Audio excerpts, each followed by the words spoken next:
Habang gumagawa tayo sa ating ceiling fan guys na maingay, so share ko sa inyo yung ibang pwede mangyari sa ating ceiling fan na para unang-una para hindi siya magingay, hindi siya magalaw. Tapos yung mga parts na kailangan nating grasahan ay maintenance natin. Baba muna natin tong ating ceiling fan. Tara, let's go. So ito isa sa isi-share ko sa inyo guys. Para hindi masyadong magalaw yung ikot ng ating ceiling fan. Kailangan itong ano na to nakapantay, kaya pala ito medyo maano guys na nakalihis na siguro pagbalik ko hindi na siya ganun hindi siya na ibalik ng maayos. Kung napapansin niyo may gap dito, dapat kasi wala talaga yan gap lahat dyan, dapat ganyan. Yan yung dahilan na ayan nakafix. Yan ang isang dahilan kaya yung ano natin yung ceiling fan natin magalaw. So, yan ang madalas na nakaka-encounter ako ng ganyan. Pag magalaw, dyan lang ang problema. Kasi ibig sabihin, mas pinahaba natin itong isang blade na to kaysa dito sa iba. Kumbaga, hindi siya balanse. Kaya, nakaganyan. Lalong-lalo na pag malaki kasi malaki yung gap dyan. Pwede pa yan maging mas malaki na gap guys. Papansinin natin Tanggalin natin. Ayan kasi siguro binalik ko kasi ito ng yung blade niya nung naglinis ako na hindi ko binaba. So ayan Ayan yan ang pwede niyang gap na pwede niyang gawing gap. Yan ang pwede niyang gawing gap. Ganyan kalaki yung gap guys. Kung hindi niyo yan ma-fit ng maayos, masagad ng ganyan, gagalaw talaga yan. Lalong-lalo na pag ganyan nakalaki yung gap ng nagawa mo. O nakaganyan, sobrang laki, gagalaw talaga yung ceiling fan natin. Yan yung tip number 1 ko sa inyo. Lalo na pag maglinis kayo, kailangan ayusin natin pagbalik ng blade. So ang ginagawa ko dyan guys, bago tayo yun nga, isi-share ko sa inyo lahat ng pwedeng mangyari sa ating ceiling fan. So tik-tik lang dyan guys, pagbalik nyo, itutulak nyo tong parting to papunta doon para dumikit siya dito habang maghihigpit ka rito. Ganyan. So ganyan. Kasi tuloy tayo, babaklasin na natin to.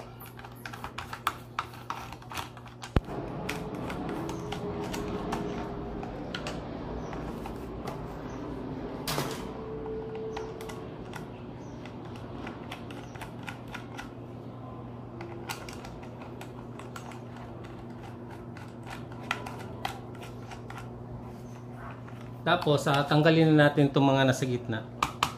1, 2, 3, 4. Ayan.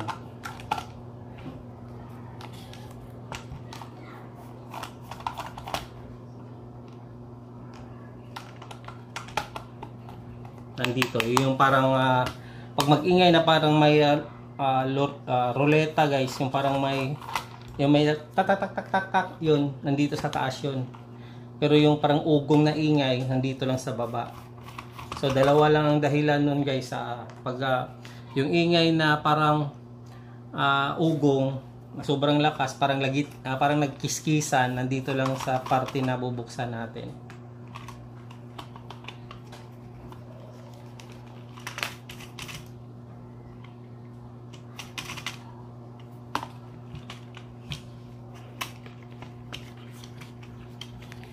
Tapos ito, tatanggalin natin to sa gilid.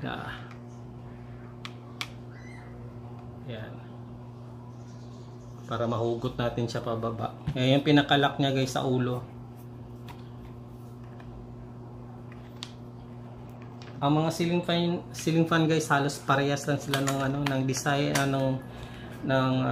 tawag dito. Yun nga yung design na sa paggawa. So pag magtanggal kayo na kahit anong ceiling fan, halos pare-parehas lang.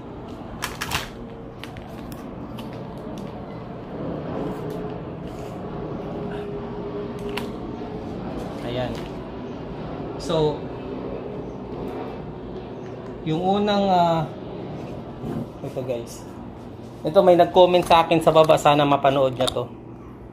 Ginanasa yung hindi lang actually isa ang nagtanong ginanasahan niya daw, may grasa na pero ganun daw pa rin yung ingay. Maingay pa rin daw. So ang dahilan nun guys, ito. yung parting dito. Parte nitong ito magnet to guys yung itong ano na to, magnet. Tapos yung ito, yung pinaka plastic niya, yan yung dahilan na nag-iingay yung ano natin ceiling fan pag maluwag to. So ang solusyon lang yan, pag ganyan yung ceiling fan nyo, i-ano nyo lang, mamaytibanan lang. Ito sa tingin ko medyo ano na siya, parang humiwalay na. Pero yung ibang na buksan ko na ganito guys, na sobrang ingay talaga, lalo na yung sa kapitbahay namin. Pumutoy ito dito guys, parang may pulbo, papalibot. So, sobrang ingay. Kahit anong gawing mong grasa doon, maingay talaga siya dahil doon. Itong magnet na to, at saka yung plastic, may gap na siya. So, solusyon, may tiban lang. Ito yung ano guys, solusyon nito. Dahil nagmi-maintenance nga tayo, at saka maglalagay tayo ng grasa, kumplituhin na lang din natin. Alam ko hindi ito yung problema dito sa ugong natin ngayon, pero napapansin ko kasi medyo ano na siya, maluwag na siya.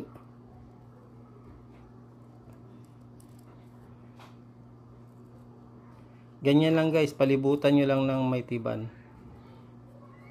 Kung medyo mas malaki yung gap, yung tipong maluwag talaga, lalong-lalo na yung nagpupulbo guys, kailangan maraming may tiban yung gagamitin nyo, or bumili kayo ng yung epoxy na mini mix na black and white. Siksikan nyo ng maigi. Itong ginagawa natin ngayon, kasi nga alam ko hindi pa to siya nagka-cause ng ingay, pero nilagyan na lang din natin, kumbaga preventive maintenance tayo.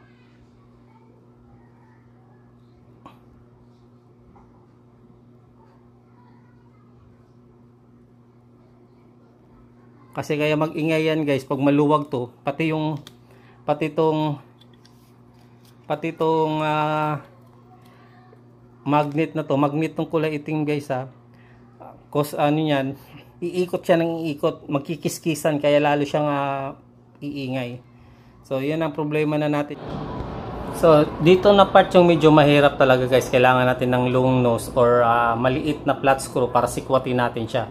So yung circlip na tinatawag dyan, isang forma niyan is para siyang letter C. So ang gawin natin, it's either itutulak natin to palabas kasi nandito yung pinaka pin niya, nasa gitna, nakaganon siya.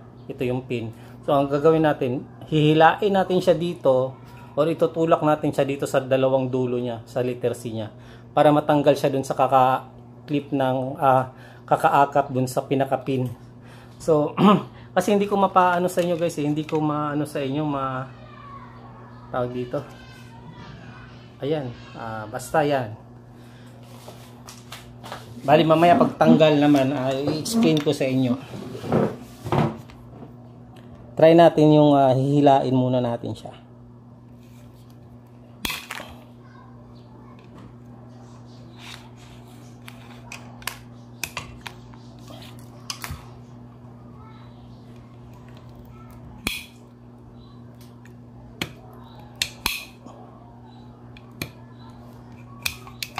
Ayan. Ayan, natanggal na.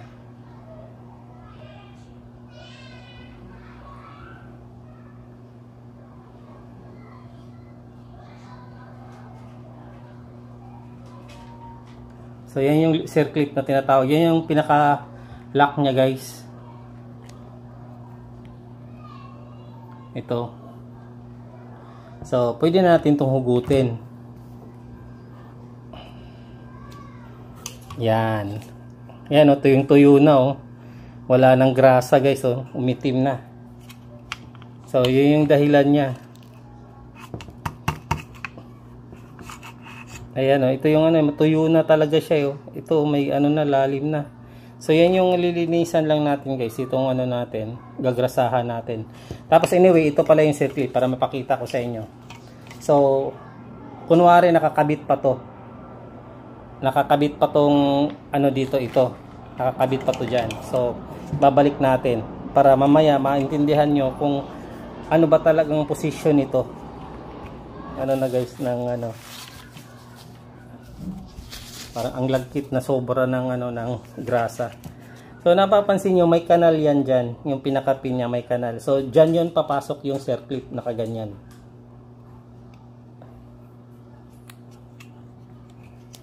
Yan, natupi ko guys pag hila ko. Siguro malambot na siya. Kung mapansin ninyo, nakabingkong siya. So, iaano lang natin sa ating plies. Ipa-flat lang natin. Nakabingkong siya guys, oh.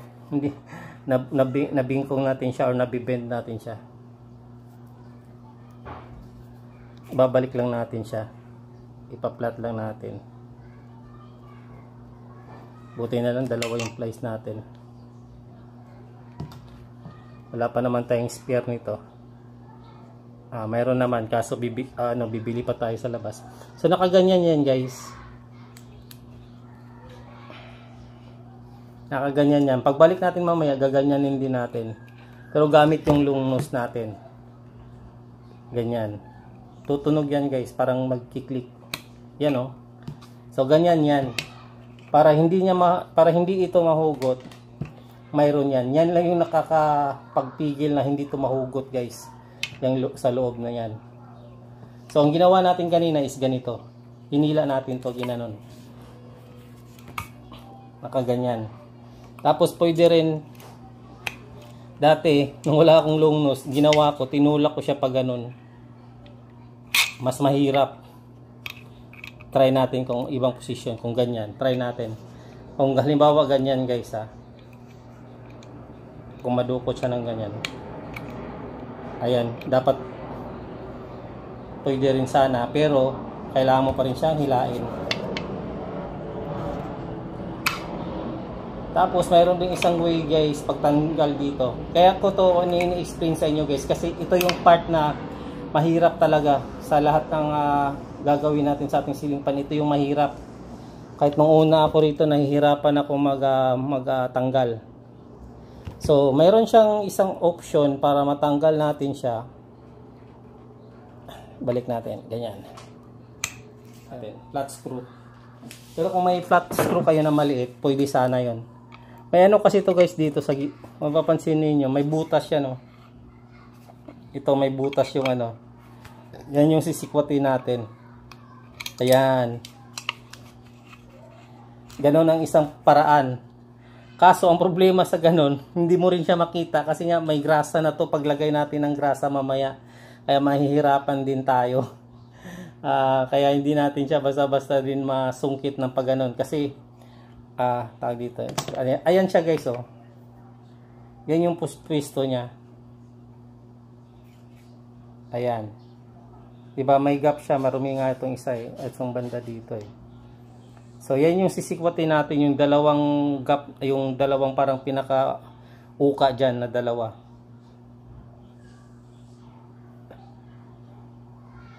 Basta yung option dyan guys, kung may long nose kayo, hilain.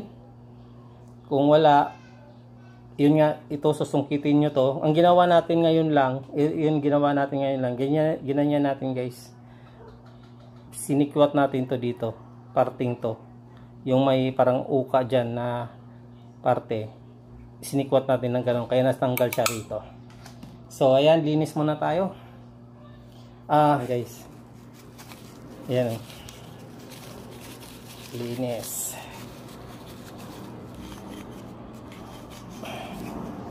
Pinaka cost ng pag-iingay itong pinakabakal na to, pag matuyuan ng grasa, mag-iingay yan, lalo na pag hindi mo pinapansin ka agad o hindi mo ginagrasahan agad, mangyayari dyan, magiging gastado to dito, marami ng gas-gas, lalo siyang mag-iingay. O dahil sa maingay siya, lalaki yung butas dito sa parting to, plastic lang din yan guys, lalo siyang mag-iingay. Pwede rin dahilan na baka din siya magalaw. Kaya pag maingay yung ceiling fan, baklasin nyo na kagad, grasahan nyo na para hindi na siya ganun kalaki yung magiging damage. Ayan guys, lalagyan na natin ng grasa. Nilinisan na natin yan. Lalagyan na tayo ng grasa. Actually, nalagyan ko na kanina kaso biglang namatay yung cellphone natin. Ayan. Ang paglalagay naman saktong-sakto lang guys. Tapos yung dito banda, pasukan natin. Ito, pasukan natin ang grasa.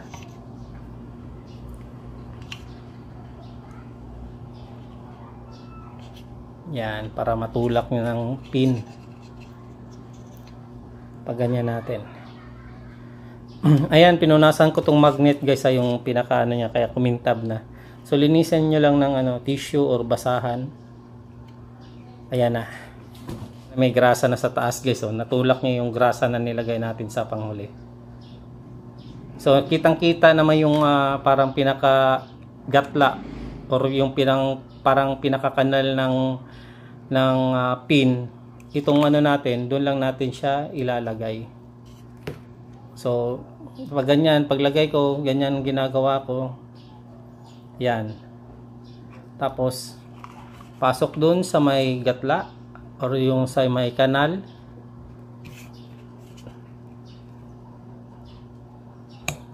Ayan, tumunog na. Tapos yung grasa guys, ikaalat lang natin sa baba.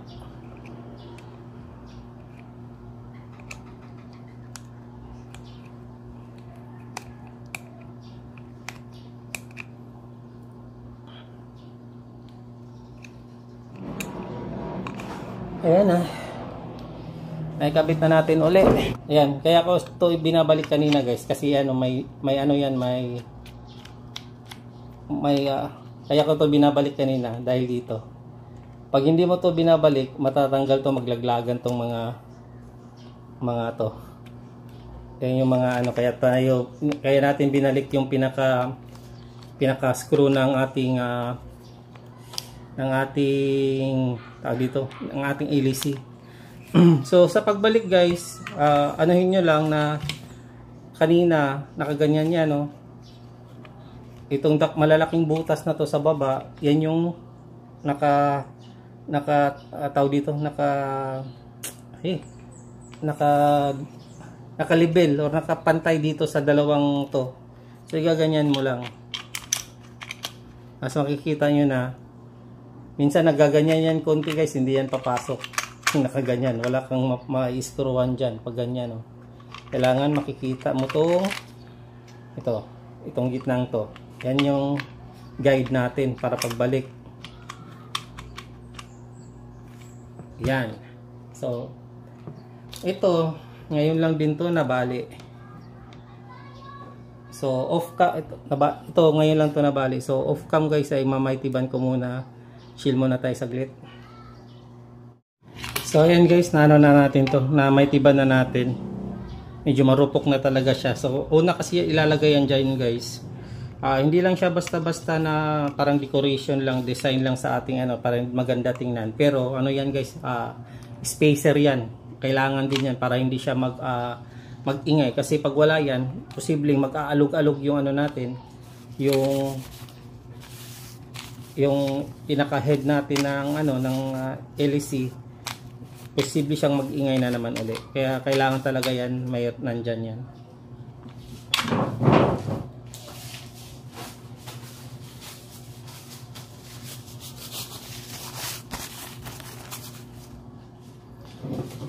So ayan, shoot lang natin to ulit. Hindi to dito guys kaganyan, baka magkamali. So itong dalawang to, dito to sa nakatapat dito sa dalawang butas na to. Ayan. So nakaganyan na. Tapos babalik na natin siya pa isa-isa. Tapos tayo ng magbalik tayo ng mga screw guys, wag natin i-final kaagad. Ibig sabihin pag kabit natin ng isang screw, kumbaga naka 80% lang lahat. Papasok muna natin lahat. Ayan, isa napasok na natin. Tapat muna tayo. Itatapat natin siya para pantay yung lapat niya dito sa labi. Yung mga labi niya talagang kumbaga maganda yung fit niya. Ayun ang kasi yung kadalasan mali ng iba. Pag maglagay ng unang screw pa lang, hinihigpitan nila. Ang tendency nun guys, tabingi yung pagkabit nyo yung itong mga labi na to, hindi sila pantay na pantay. Sa lahat ng bagay yan guys, na pwede yan i-apply. Kahit sa gulong ng kotse, kung may kotse kayo, kailangan hindi yan hindi yan wag mong ipa-final paglagay nyo sa isang pa lang, sa isang nut pa lang ng inyong gulong ng inyong sasakyan. Kumbaga 80% mo lang muna sila, makabit mo lahat, alugin nyo. Pag alog nyo ng gulong, sa tingin nyo parang pantay nya, 90% mo naman ngayon. Ito naka 80% kanina guys, maluwag yan. Higpitan na natin paunti-unti. Yan, tapatan lang, tapat dito ulit, tapat, para yung paglapat ng maganda, pantay. Sa mga motor ganun din, yung mga clearings, yung iba pag magkabit ng clearings, paglagay ng isang unang screw pa lang, higpit ka agad, hindi magiging tabing yung mga clearings ng motor nyo. Dito ganun din ang ginagawa natin. Tapos final na. Ganyan, final. Tapatan pa rin yan guys, may maluwag pa nga. Yeah, kahit inaantay ay inuunti-unti natin, pero mayroon pa ring pag na higpitan na natin dahan-dahan ng patapatan, para wala tayong malagpasan na guys, na screw, mahigpitan natin lahat, isunod-sunod na natin. Kumbaga double check na to. 1, sunod-sunod na. Para wala siyang makaligtaan. Kasi minsan sa tapatan nakakalimutan mo yung iba na hindi mo na pa-final. Ito final na to. Ayan na. Sa inyo, papakita ko na lang din sa inyo lahat ng trouble, para at least nag-maintenance naman na tayo. Papakita ko na lang din sa inyo kung yung isang klaseng dahilan sa pag-ingay ng ating ceiling fan, nandito yun guys, papakita ko rin sa inyo. Nandito sa loob. So dito guys, papakita ko sa inyo yung dahilan ng ating ceiling fan na nag-iingay, at the same time yung umiikot siya pero hindi tumutuloy. Kumbaga umaandar tapos parang bumabalik-balik siya sa parang umpisa uli, parang pahinto-hinto siya. Dito yon. Di ko alam kung anong tawag dito, parang siisip ko is parang counter spring ang tinatawag. Parang yun ang naisip kong pangalan. Siguro yun nga, counter spring siguro tawag dito. So pagtanggal, ito lang. Ito pala is circle clip remover guys. Ito binili natin. Ayan. Hindi ito sponsor guys. Gusto ko lang talaga Flyman kasi mura lang siya, hindi siya ganun kamahal, tapos matibay. Sa mga tools ngayon, siya yung mura na ayan. Baklas na natin. So wala tong connect dun sa natin, sa problema natin ngayon, pero papakita ko na lang din sa inyo para magrasahan din natin siya, ma-maintain din natin.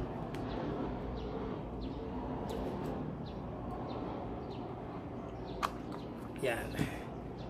So ito yung dahilan guys, ito yung pinaka counter spring niya. Ayan, dalawa yan, sa baba tsaka sa ilalim, sa taas at tsaka sa ilalim. Ito medyo tuyo na rin siya, lalagyan na lang din natin. Tapos yung mga yan, mayroon yang mga screw. Parang counter spring tapos counterweight itong magpampabigat na to guys. Kaya siya mag-iingay. Kasi yung spring na to kumakalas-kalas. Anyway, hindi ko na lang babaklasin to. Sige na nga lang, baklasin na natin lahat guys para mapakita ko na sa inyo yung lahat ng parte ng ating ceiling fan. Para kahit anong problema ng ceiling fan nyo, pwede nyo nang panoorin tong video to. Makakatulong to sa inyo. Pero anyway, minsan yung mga video natin hindi swak doon sa ginagawa natin. Kaya manood lang tayo sa iba pang mga video na gumagawa ng video guys. Nakakatulong din yan. Lalo pampabigat para hindi magalaw yung ating ceiling fan. Ayan, yan na yung dulo. So ito yung unang spring. Kasi yan guys, yung spring na yan, ito may dulo. Isushoot yan dito sa butas na to. Mapapansin nyo may butas. So isa pa din guys, pwede din mangyari sa inyo. Ito, naputulan na rin ako ng ulo na nito. naputulan ako. So nangyayari para siyang may ruleta na tinatawag, kasi itong ano na to, gumagano to.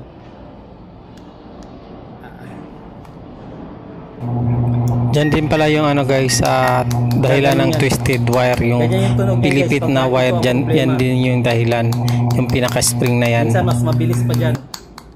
Pag gumaganyan, ibig sabihin ito yung may problema. It's either ditong spring na to or dito sa loob. Dalawa yan sila. Minsan isa lang, yung maliliit, isang counter spring lang ang nilalagay. Pero sa itong sa atin, dahil malaki, dalawa yung nakalagay. Ayun, ulitin ko, baka naputol yung video natin. Pag ang problema ng ceiling fan nyo, yung ingay niya na parang ruleta, parang ganito yung tunog. Yan, na mabilis, sobrang dahil tak tak tak tak, parang ganon. Ang problema dito, ang pagproblema pag ganon, ito yung problema niya. Yung pinakapin ng spring, hindi siya napasok dito sa pinakabutas niya. Nandito yan guys, may butas yan dyan. Ayan, ganyan kasi yan.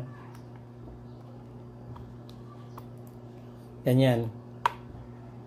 So hindi siya nakapasok, kaya absent siya.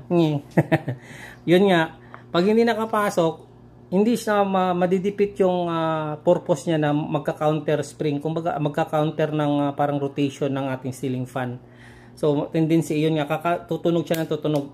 Ganun siya ng ganun. Kasi iikot yung ganun, no? Iikot pag hindi pumasok dun sa sa butas. So pag ganun, dito lang yun. Pag naputol to guys, ang solusyon lang is, minsan napuputol to, itong nakausli nito ng spring, putulin nyo lang ng todo, tapos babaluktutin nyo yung magbabaluktot kayo ng ganito kahaba. Siguro ito guys, o ganyan, para sigurado, kulang-kulang ng 1 inch para hindi na siya kakalas dito sa butas. So ayan, balik na tayo. Di ko kung makikita nyo yung butas guys eh. Ito yung butas niya. Yan. Yung nakatapat dito sa ipapasok mo lang yan dyan. Ayan. Tapos balik natin to.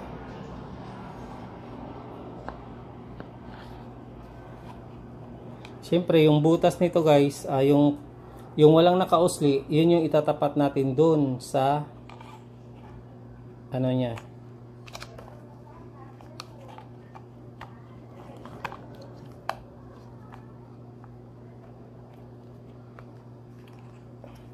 Babalik tayo ng isa. Ganon din uli guys, wag natin isasagad kaagad.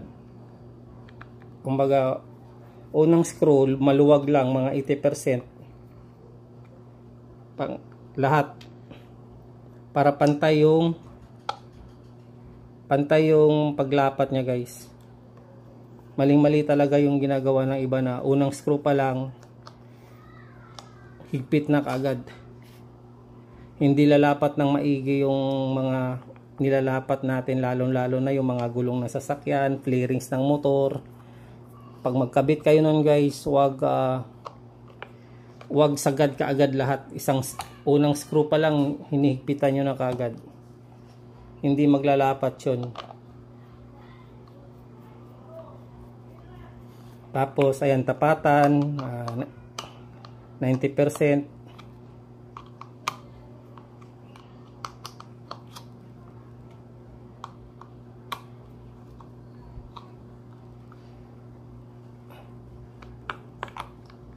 Ito final.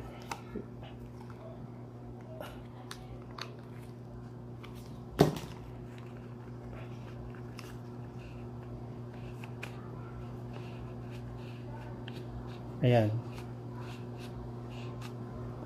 Ganyan siya dapat guys.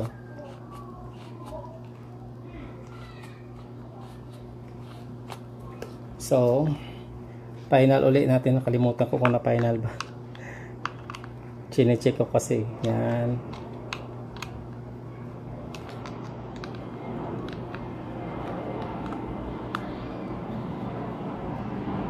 Yan yung isa. Tapos ito namang counterweight.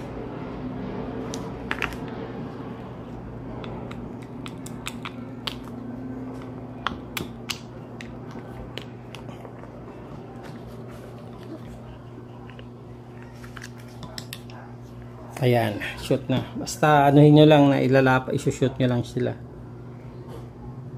Tapos huwag kayong maglagay dun sa, syempre mapakikita. Di ko lang alam, di makikita sa ano eh.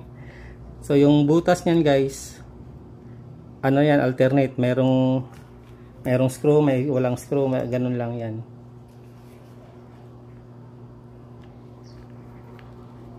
Mararamdaman nyo naman yan na wala sa tama yung ano nyo, yung screw na nilagay nyo pag hindi matigas, hindi tumitigas pag ikot. Kumbaga pag ikot nyo parang nababasyo, hindi nahihigpitan kumbaga.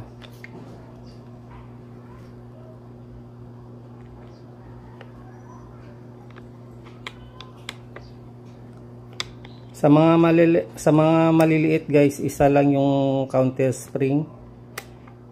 Pag sa mga malalaki, dalawa.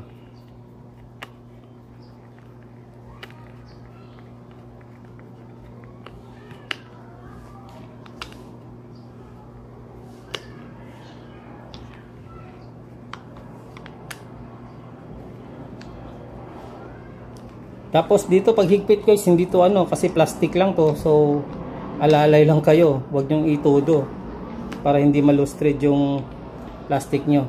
Tapos ito naman, yan, kitang kita dito sa video, mayroong butas oh. Ayan oh, yung butas na yan, ito yung dyan, ito yung ito dito yan pinapasok sa butas na yan guys. So lagyan lang natin konting grasa din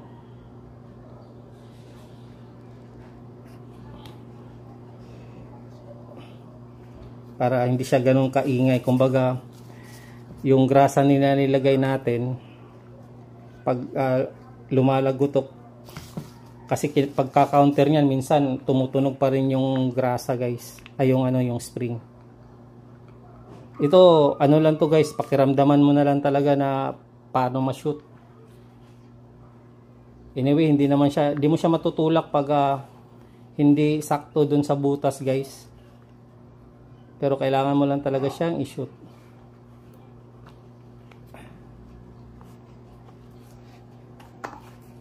Ayan. Tapos, balik na natin to circlip. Pag wala kayo ng circlip guys, gawan nyo na lang ng paraan. Dati wala naman akong ganitong pangtanggal. Sinisikwat-sikwat ko lang ng tawag dito, ng flat screw. Nababalik naman. So basta tiyagaan lang, at least meron na kayong nakikitang video kung paano natin sila binaklas. Ayan, ayan o, technique dyan na mapapansin nyo na okay yung pagkabit natin ng counter spring. Pag ginanyan nyo, ayan, bumabalik. Ayan. At ito ganon din. So yan, ibig sabihin tama yung pagkabit ng ating counter spring guys. Tapos ito mayroon naman siyang guide, yung pinaka parang diretso na parang kanal na yan. Ayan, tutulak mo lang, tapos iangat mo konti para magkatapat sila. Balik na natin yung pinakalock ng lock screw.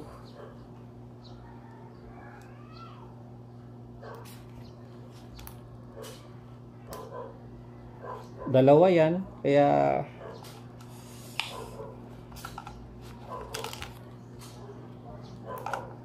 yan, papansin nyo, kailangan siyang hilain pataas.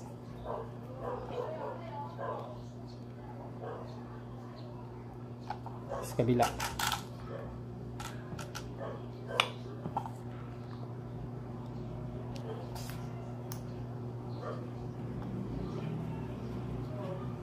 Muna natin yung ating LEC. Sa pagkabit ng ating LEC, kailangan itutulak natin siya papunta dun, para yung parting dito lalapat dito din sa parting to. Kasi pag yan magkaroon ng gap, hindi po balanse yung LEC natin, posible po talagang magiging magalaw yung ikot ng ating ceiling fan. So dati hindi ko napansin yan, kabit lang ako ng kabit, nagtaka ako bakit minsan magalaw, minsan hindi. So yun pala yung dahilan. Tapos mayroon din ng isang problema yung ang LEC natin, minsan nababasag siya, lalong-lalo na pag natatamaan ng bagay natin. Ng halimbawa nagbubuhat tayo ng kung ano-ano, nasasagi siya, nababali. So mayroon tayong solusyon dyan sa video din natin. Panoorin nyo rin kung paano ko ginawa. Epektibo rin siya guys, 5 months na natin siyang ginawa. Ganun, okay pa rin siya hanggang ngayon. So hindi siya. So ayan na guys, sobrang tahimik na ang ating ceiling fan. So sana nakatulong ako dun sa mga sira yung ceiling fan. At kung hindi pa kayo nakapag-subscribe sa aking channel, please subscribe, Mundo Ko Vlogs. Maraming salamat sa panonood. Paalam, God bless, bye-bye. Sobrang tahimik na talaga guys. Oh. Yung ugong niya na naririnig nyo yun guys, yun yung dahil na lang yan sa kahoy na kinakabitan natin. Kasi kahoy pa yung kinakabitan ng ating kisame. Pero yan, yung ako kung naririnig nyo pa. Kasi hindi rin magalaw. Yan. Thank you.